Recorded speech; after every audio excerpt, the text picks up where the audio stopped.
অনেকেই জানেন না দিনের কোন খাবার রাতে খেলে শরীর নষ্ট হয়। আজ সত্যিটা শুনলে আপনি অবাক হবেন। ডাক্তাররা সবসময় না বললেও খাবারের সঠিক সময় না মানলে শরীরের ভেতরে বড় ক্ষতি হতে থাকে।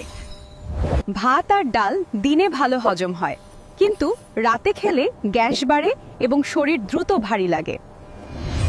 দুধ রাতে পান করলে ঘুম ভালো হয়, কিন্তু দিনে দুধ খেলেই পেট ভারী হয় এবং অস্বস্তি বাড়ে। ডিম আর দই দিনে শক্তি দেয়, কিন্তু রাতে খেলে গ্যাস বাড়ে এবং পাকস্থলী অস্বস্তিতে পড়ে যায়।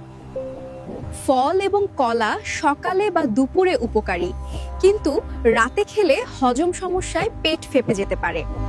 লেবু পানি বা মধু সকালে শরীর পরিষ্কার করে, কিন্তু রাতে খেলে অ্যাসিডিটি বাড়ে এবং ঘুম নষ্ট হয়।